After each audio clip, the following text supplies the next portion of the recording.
Hi guys, welcome to Sharp Frame and I'm your friend Nitika. आज हम समझेंगे India की oil reality, the crisis which everybody is talking about but nobody is explaining properly. आज अगर India बोले कि हम ऑयल एक्सपोर्ट कंप्लीटली बंद कर रहे हैं तो कितने दिन चलेगा देश? 1 महीने, 2 महीने, 3 महीने? बट सच तो ये है, इंडिया वीक्स भी सरवाइव नहीं कर पाएगा। और सबसे शॉकिंग पार्ट ये है कि हमारे देश की पूरी इकोनॉमी इसी पे डिपेंड करती है। अब ये समझने वाली बात है कि हम आजकल न्यूज़ में क्या देख रहे हैं। War, shipping attacks, tension, but ये सब जो हो रहा है वो सरफेस लेवल पे हो रहा है। जो इम्पोर्टेंट चीज है वो ये है, the game is all about energy control. और इस गेम में 3 आउटकम्स होंगे, कोई ग्रो करेगा, कोई स्ट्रगल करेगा और कोई हमेशा के लिए डिपेंडेंट हो जाएगा। और आज इंडिया डिपेंडेंट वाली कैटेगरी में है। हमारा ग्रोथ डेफिनेटली बहुत स्ट्रांग है बट हमारा बैकबोन बोरोड है। चलो इसको सीधा समझते हैं। ऑयल मार्केट डिमांड और सप्लाई पे काम नहीं करते हैं, वो फियर और एक्सपेक्टेशन पे काम करते हैं। एक्चुअल शॉर्टेज से पहले ही प्राइसेस बढ़ जाते हैं क्योंकि मार्केट फ्यूचर प्राइस प्रिडिक्ट करते हैं, प्रेजेंट नहीं। तो अब हमें सिग्नल समझने चाहिए। शिपिंग रूट्स रिस्की है, लार्ज प्लेयर्स सप्लाई को कंट्रोल कर रहे हैं, कंट्रीज ऑयल सिक्योर कर रही हैं लॉन्ग टर्म कॉन्ट्रैक्ट्स में। मतलब दुनिया बोल रही है कि सब ठीक है पर कहीं ना कहीं प्रिपेयर कर रही है। और जब सब सिक्योर करने लगते हैं तब जो लेट हो जाता है उसको सारी चीजें महंगी मिलती हैं। लोग बोलते हैं ऑयल तो मिल ही जाएगा, डेफिनेटली मिल जाएगा, बट प्रॉब्लम है अवेलेबिलिटी के लिए नहीं, प्रॉब्लम है प्राइसिंग का।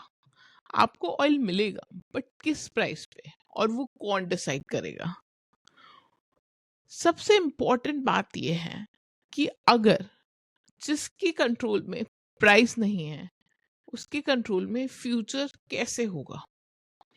अब ब्रूटल रियलिटी समझते हैं। इंडिया स्मार्ट है बट सिस्टम वीक है। अ, अभी सबसे इंपॉर्टेंट समझने वाली बात यह है कि स्केल का ट्रैप। स्केल हमारे इंडिया में डिमांड ह्यूज है और जब डिमांड ह्यूज होती है चॉइस लग्जरी बन जाती है। आपको हर कंडीशन में खरीदना ही पड़ेगा ऑयल। हमारे पास सेकेंडली बफर बहुत ही लिमिटेड है,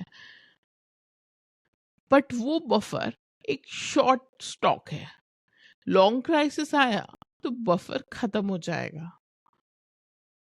थर्डली, ग्रोथ का हिडन कॉस्ट इंडिया भरेगा। इंडिया फास्ट ग्रो कर रहा है पर हर growth will be equal to energy consumption. मतलब जितना ग्रो कर रहे हो उतना डिपेंडेंट हो रहे हो। अब आते हैं रियल इम्पैक्ट पे, और ये सिर्फ पेट्रोल पंप तक लिमिटेड नहीं है, बहुत सारे इम्पैक्ट हैं। जैसे इनविजिबल टैक्स। आपको लगता है पेट्रोल महंगा हो गया है, बट सच्चाई तो ये है कि हमारी लाइफ महंगी हो गई है। सब्जी, मिल्क, डिलीवरीज, कैब, सब क्वाइटली इंक्रीज हो गया है। सेकेंडली, मिडिल क्लास स्क्वीज करता है। ट्रिप कैंसिल, कार कम यूज, ऑर्डर कम, ये छोटे डिसीजंस होते हैं बट इकोनॉमी को स्लो कर देते हैं। थर्ड इम्पैक्ट जो आता है वो होता है business slow down. Companies caution हो जाती हैं, एक्सपेंशन डिले करती हैं, हायरिंग स्लो कर देती हैं। और जब हायरिंग स्लो हो जाती है ग्रोथ स्टोरी स्लो हो जाती है। और अगर आप ध्यान से ऑब्जर्व करो, एक पैटर्न क्लियरली दिखता है। कंट्रीज अब सिर्फ ऑयल बाय नहीं कर रही, वो सब एनर्जी सिक्योर कर रहे हैं, लॉन्ग टर्म डील्स कर रहे हैं, स्ट्रैटेजिक अलायंसेस कर रहे हैं, क्योंकि सबको पता है फ्यूचर में ऑयल चीप नहीं होगा, कंट्रोल्ड होगा। तो व्हाट कुड हैपन नेक्स्ट? अब आगे क्या? 3 क्लियर पाथ्स हैं। प्राइसेस अप डाउन होंगे, मैनेजेबल बट इरिटेटिंग। सेकंड, कोई एक डिसरप्शन और फ्यूल 150 से 200 की रेंज में चला जाए instantly. Third, silent squeeze, no breaking news, no panic, बस धीरे धीरे लाइफ महंगी होती रहेगी। अब एक लाइन ध्यान से सुनना, इंडिया का प्रॉब्लम ऑयल नहीं है, कंट्रोल है। जब तक एनर्जी इंपोर्ट कर रहे हैं हम, करेंसी डॉलर पे डिपेंडेंट है, प्राइसिंग एक्सटर्नल है, तब तक ग्रोथ भी पार्शली एक्सटर्नल कंट्रोल में ही रहेगी। सोचो, आपका स्टार्टअप है और सर्वर किसी और के पास है, वो बोले प्राइस डबल। आप आर्ग्यू कर सकते हो, बट स्विच इंस्टेंटली पॉसिबल नहीं है। एग्जैक्टली वही हो रहा है इंडिया के साथ, बस स्केल बड़ा है। नेक्स्ट टाइम जब पेट्रोल महंगा हो, सिर्फ इन्फ्लेशन मत समझना इस चीज को। ये बिल है ग्लोबल पॉलिटिक्स का, ये बिल है डिपेंडेंसी का, ये बिल है कंट्रोल ना होने का। बट जो रियल सवाल है वो ये नहीं कि पेट्रोल 100 से बढ़कर 150 रुपए हो जाएगा।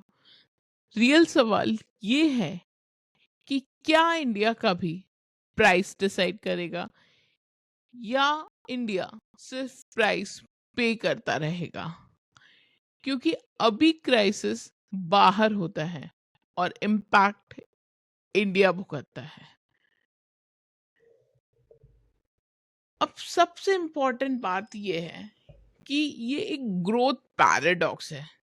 जितना ग्रो कर रहे हो उतना डिपेंडेंट होते जा रहे हो। We need to understand that India is not in a position of control. India is in the capacity of a dependent, where India price decide नहीं कर रहा है। बट सबसे इंपॉर्टेंट हमें समझना ये है कि क्या कभी वो दिन आएगा जब इंडिया प्राइस डिसाइड करेगा, या इंडिया हमेशा as a dependent country price pay करता रहेगा।